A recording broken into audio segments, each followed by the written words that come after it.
Bonsoir à tous, vous êtes sur Star 21, c'est l'heure du journal, mais avant les titres de cette édition. Reprise des audiences dans le procès concernant l'assassinat de l'opérateur économique Eladj Doura Diallo ce 27 septembre 2021 au tribunal de première instance de Dixine. Au total, tous les prévenus ont répondu présents à la séance. Déguerpissement des femmes au marché de Kakimbo ce lundi et comme annoncé il y a quelques jours, les machines sont entrées finalement en action dans la matinée. Le film de cette actualité à suivre dans un instant. À tous, bonsoir et bienvenue. Pour commencer, le procès sur l'assassinat de l'opérateur économique Eladj Doura Diallo a repris ce lundi 27 septembre 2021 au tribunal de première instance de Dixine. Au nombre de 21 à être cités dans cette affaire, tous présents à cette audience, Eladj Mamadou Diallo et 4 nouveaux co-accusés ont comparu devant le juge pour cette autre journée. Ils sont accusés d'association de malfaiteurs, enlèvement, séquestration, complicité, recel, abstention délictueuse, blanchiment de capitaux et assassinat. Après des heures, tous ont nié les faits qui leur sont reprochés. Le procès a été renvoyé pour le 11 octobre prochain. Suivez les propos de l'avocat de la défense au micro de Bintou Souma et de Ibrahim Khalil Silla. Il y a un cap qui est franchi dans la mesure où on parle des anglophones qui sont entendus aujourd'hui, notamment Tony et autres, mais il y a le nommé Siré qu'on dit qui s'était évadé. Ce Siré a comparu aujourd'hui. Il a déposé par devant le tribunal criminel. Ce Siré a été diabolisé, notamment par le parquet, par la partie civile. Il a déclaré ne rien savoir de l'enlèvement. Il a plutôt contribué à dénoncer, contribué à faire arrêter certains. Si l'on dit que Eladj Mamadou, Ibro et Siré seraient des véritables auteurs de l'enlèvement et autres infractions, aujourd'hui, avec ces dépositions, nous avons la preuve claire que s'il y a des coupables dans ce dossier, qu'il faut davantage chercher. Nous comprenons par là que ceux qui sont arrêtés, cette vingtaine, il y a beaucoup d'innocents. Mais je ne suis pas en train de vouloir accuser à tort le fugitif. Mais nous comprenons par là que ce qui se passe dans ce dossier, c'est une seule personne qui organise, qui appelle, on trouve le numéro de téléphone dans tel téléphone, on accuse, on va interpeller. Le dernier qui a comparu tout à l'heure ici, il n'avait même pas 2 mois en Guinée. Voilà les conditions dans lesquelles beaucoup ont été arrêtés. Donc voilà un peu, depuis 2018, ces gens-là sont en prison et ici aujourd'hui, ils sont en train d'être jugés. Nous souhaitons qu'au finish au moins, qu'ils retrouvent leur liberté après nos plaidoiries qui seront présentées bientôt.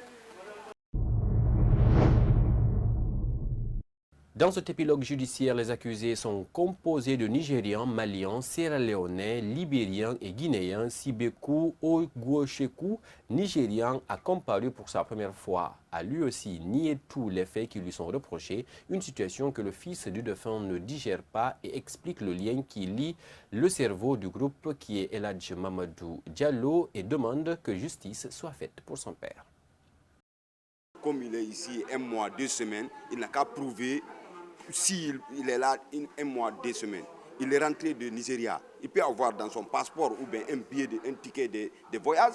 Ça veut dire que tous les gens qui sont là, ils sont coupables de loin ou bien de près. Tu comprends, non? Et on a des coupables, même dans l'autorité, il y a des coupables. Tu comprends, non? Parce que les choses comme ça ne fait pas comme ça. Tu comprends? Un bandit peut s'échapper dans une prison. Qui l'aide?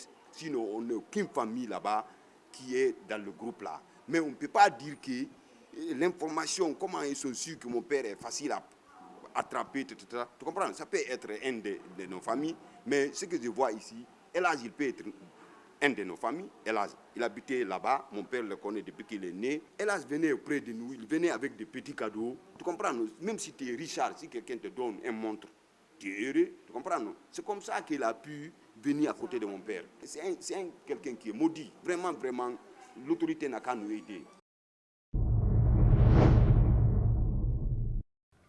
Dans l'actualité nationale également, un imam a fait une sortie médiatique récemment où il pointe un doigt accusateur contre certains religieux islamiques pour avoir soutenu le troisième mandat d'Alpha Condé.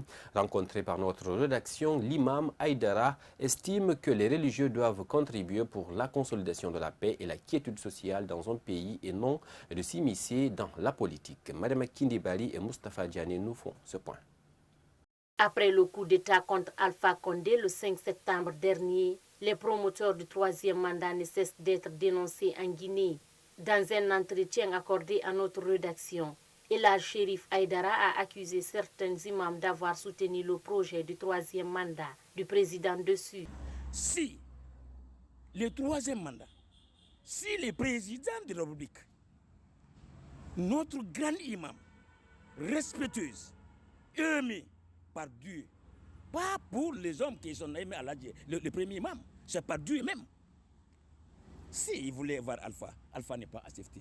Il a appelé Alpha, Alpha ne va pas venir. Il devrait faire compte rendu à sa population, à sa popularité, puisqu'il est guidé par Dieu. Pour une transition réussie en Guinée, cet imam invite les nouvelles autorités à plus de vigilance dans ces collaborations. Il n'est qu'à chercher maintenant des hommes corrects, honnêtes, qui peuvent nous aider. Lui seul ne peut pas. Il faut que nous tous, on donne la main pour sortir la Guinée dans les 7 salités, dans les 7 anarques, dans les 7 détournements, dans les 7 faux problèmes. Cet imam estime que la chute d'Alpha Condé est due aux mauvaises personnes qui l'entouraient. Pour lui, celui-ci n'a pas eu de bons conseillers au sujet de son projet du troisième mandat. A signalé que nos tentatives pour avoir la version du grand imam de la mosquée Faisal sont restées vaines. Je vous le disais également à l'entame, les femmes du marché de Kaporo ont été sommées de quitter les lieux ce lundi matin. Les machines sont entrées en action, conteneurs et tables. Les étalagistes ont payé les frais. Ibrahima Diallo était sur place, suivez son reportage. C'est un sentiment de désolation qui s'est lu sur les visages des femmes vendeuses au marché de Kakimbo ce lundi matin suite au passage du bulldozer. Nous voulons que les autorités nous aident. Nous avons diré ici. C'est nous qui avons créé ce marché. Plus de 47 ans, tous les présidents nous ont trouvés ici. Des regards impuissants et des cœurs meurtris, ce déguerpissement n'est pas une première, affirme l'administrateur. Mais néanmoins, il plaide pour le sort des femmes vendeuses. Le marché-là a été déguerpi plusieurs fois. Ce n'est pas la première fois, je peux dire la 3e ou la 4e fois. Donc aujourd'hui, vraiment, les femmes n'ont pas où aller. Les femmes qui sont là actuellement, c'est des femmes qui n'ont pas autre endroit. Ils ne connaissent qu'ici et beaucoup d'entre elles ont déjà perdu leur mari. Nous demandons aux autorités actuelles de vraiment nous venir au secours. Le chef-secteur, lui, dit ne pas être informé de cette démolition. Ils nous ont dit qu'ils sont venus pour aménager, mais on n'a reçu aucune information. On l'a vu seulement, ils sont en train d'aménager. Or que notre maman, pendant 20 ans, on prie l'État qui nous aide, que notre maman a le marché là ici. Sur les lieux, les femmes tentent de sauver, au milieu de débris, ce qui reste de leurs affaires.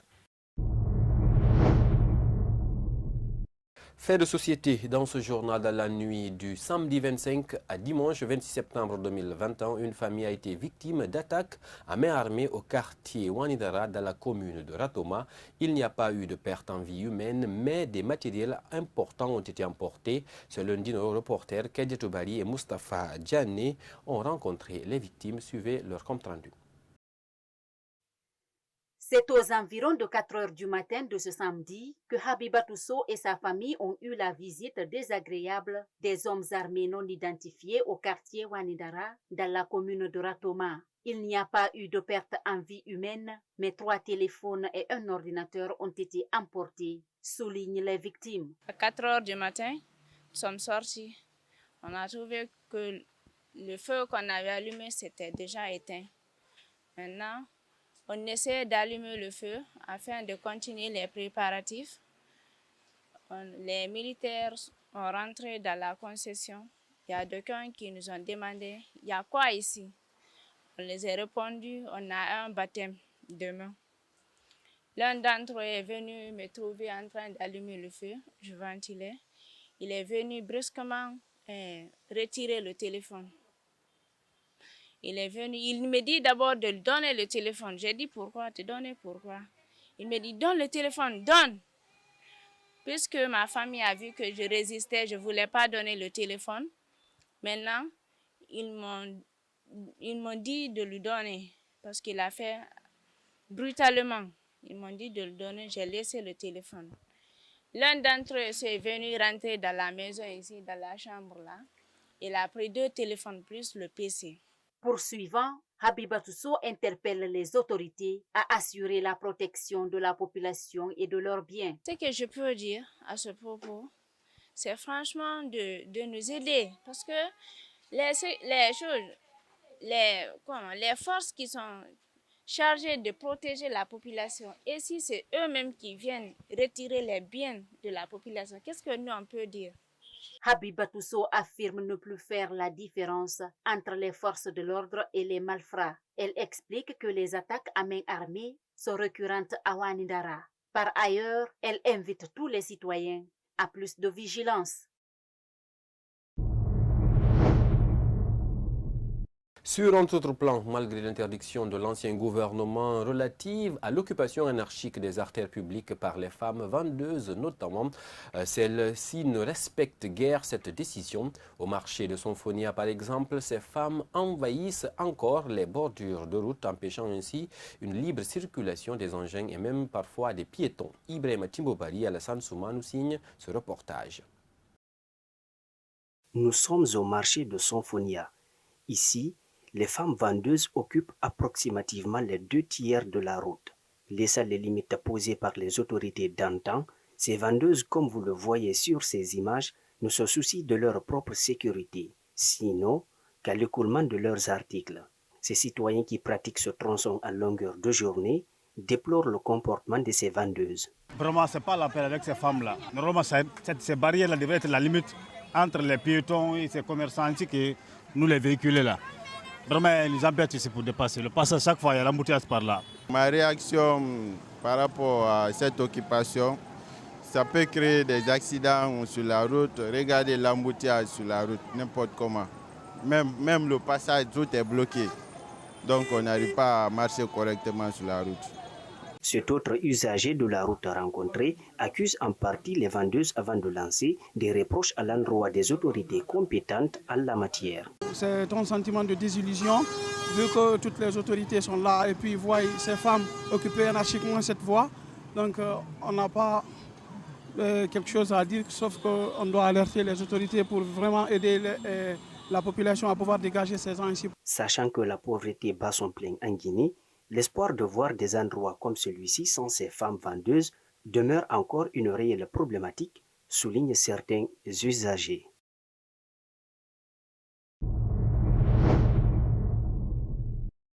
Rebondissement dans l'affaire d'héritage et de harcèlement diffusé la semaine dernière sur nos antennes, incluant Safi Kamara, une compatriote à un Ghanéen. Cette veuve se sent lésée dans le partage des biens orchestrés par la famille ghanéenne de son feu mari. Plus de précisions dans cette histoire, dans ce commentaire signé Ibrahima Solibari.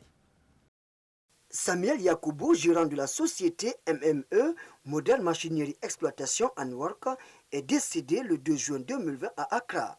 Depuis son décès, son héritage suscite beaucoup de problèmes causés par une incompréhension entre ses frères ghanéens et sa veuve Safiatou Kamara, guinéenne.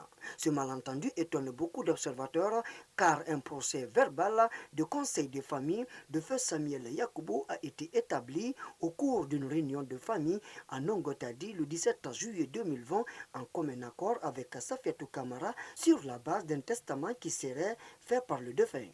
C'est suite à cela que le jugement d'hérédité numéro 453 d'audience du 23 juillet 2020 a été établi par le tribunal de première instance de Conakry 3 comme stipule la loi Il n'y aurait eu aucun appel contre cette décision durant le délai juridique accordé à cet effet.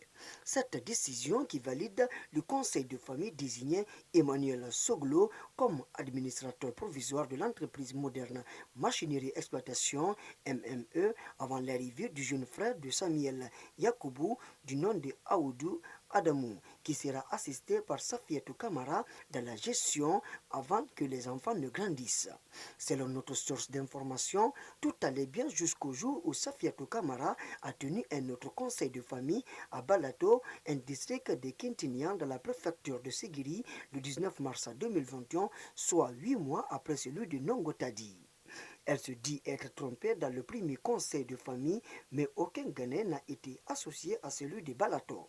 Après cela, elle a obtenu un nouveau jugement d'hérédité qui lui a permis d'obtenir un nouveau RCCM et bloquer le système financier de la société qui a entraîné l'arrêt des activités durant 8 mois selon notre source d'information.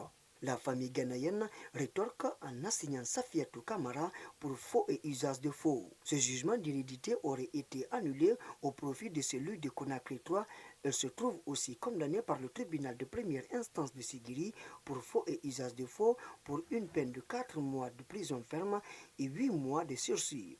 4 millions de francs guinéens et 100 millions à titre dommages et intérêts et un mandat d'arrêt décerné contre Safiatou Kamara. Le jugement numéro 117 du 22 septembre du tribunal de commerce de Conakry radie son RCCM et établit un nouveau au profit de Adamou Aoudou. Le régime de communauté de biens qu'elle défend encore serait établi en violation des articles 212, 263 et suivants du Code de procédure civile, apprend-on.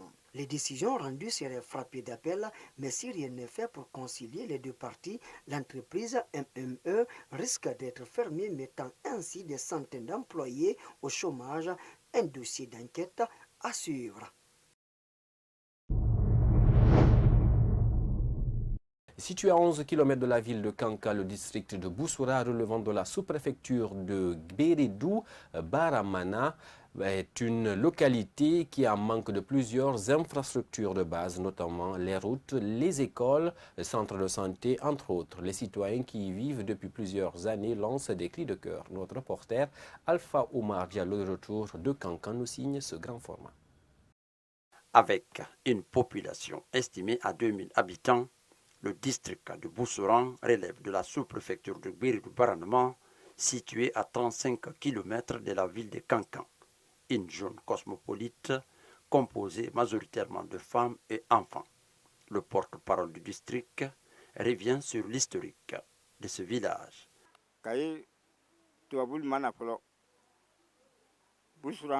Avant même l'arrivée des colons en Guinée, ce district a toujours existé pour le bien des villageois. Même après le passage de plusieurs présidents, cette localité vit toujours dans le calvaire. Nous demandons aux autorités de penser à notre situation.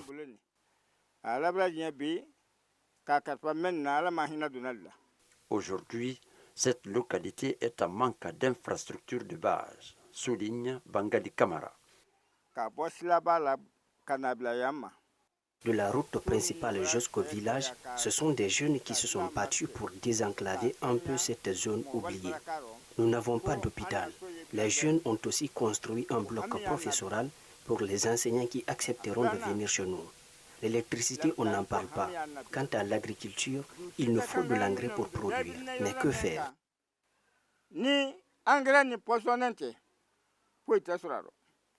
Dans le domaine de l'éducation, par exemple, ce district dispose d'un bâtiment de 4 salles de classe pour l'élémentaire, une infrastructure qui, à vue d'œil, rassure, mais souffre d'un manque d'enseignants.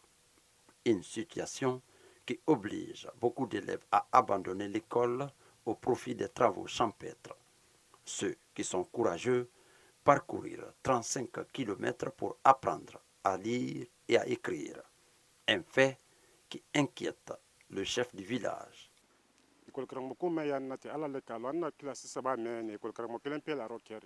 Tous les soucis que nous avons, c'est le problème d'enseignants pour notre district. Aujourd'hui, c'est un seul enseignant qui donne cours dans toutes ces salles de classe.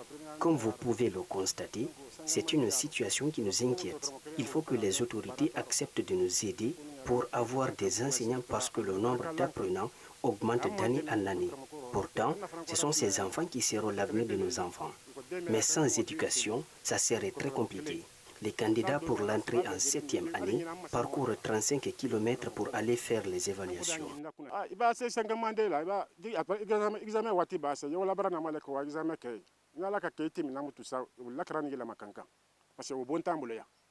Les jeunes du district de Boussourang se sont mis en concert pour construire un bloc de professeurs. Cet autre appartement reste fermé pour manque d'enseignants.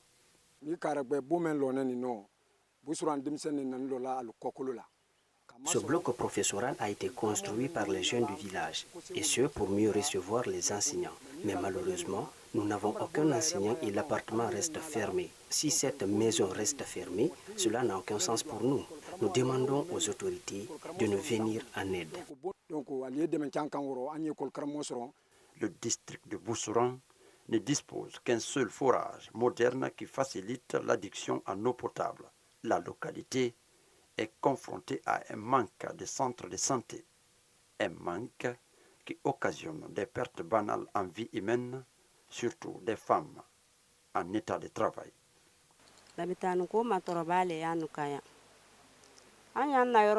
Chez nous, nous n'avons aucun centre de santé. Ici, en cas d'urgence, il te faut obligatoirement un moyen de déplacement pour pouvoir parcourir un long kilométrage afin de secourir un malade. Et si tel n'est pas le cas, vous risquez de perdre votre malade parce que nous n'avons aucun centre de santé chez nous.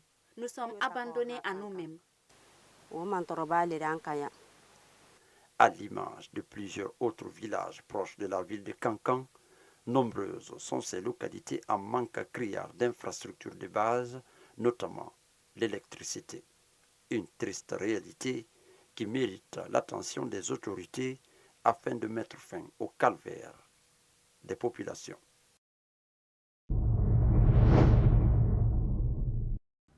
Pour terminer, au-delà de nos frontières, les concertations sur l'élaboration d'un organe unique de gestion des élections et la préparation des assises nationales de la refondation ont été clôturées ce dimanche 26 septembre 2021 au Mali, selon nos confrères de RFI, une occasion pour les autorités de transition d'exprimer la possibilité d'un report des élections pour avoir le temps de mener les réformes nécessaires. Suivez ce commentaire de Mariam Bari. Mieux vaut des élections reportées que des élections bâclées. Voilà en substance ce que confiait à RFI le ministre de la refondation de l'État, Ibrahim Ikassa Maïga, à marge des concertations sur les assises nationales. Les délais qui constituent des engagements sont connus. Nous travaillons activement à tenir ces délais. Maintenant, la réalité du terrain déterminera tout le reste, a-t-il rassuré. L'envergure des réformes à faire déterminera tout le reste, plus que les questions de délai. Il s'agit de l'avenir du Mali. Une décision de nature à contrarier la communauté internationale qui avait fait du respect du calendrier de la transition, fixé à 18 mois, sa principale exigence après le coup d'État du 18 août 2020. Toute la communauté internationale est là pour nous aider à aller vers une stabilisation. Si le Mali n'est pas stabilisé, je ne pense pas que ce soit honorable pour la communauté internationale et pour nous-mêmes, a expliqué Ibrahim Ikassa Maïga. Une partie de la classe politique qui a boycotté les concertations accuse quant à elle les autorités d'instrumentaliser l'organisation des assises nationales à des fins politiques. C'est un gaspillage d'énergie et de moyens qui cache une volonté claire de prolonger au forceps la transition et de se maintenir au pouvoir, nous a confié Yaya Sangaré, porte-parole de l'EDEMA. Interrogé par RFI, le Premier ministre malien, lui, a assuré que l'essentiel était moins de tenir des élections le 27 février que de tenir des élections qui ne seront pas contestées, alors qu'aucun calendrier n'a été dévoilé pour la tenue des assises nationales qui devront procéder au scrutin. Une prolongation de la transition semble désormais inévitable.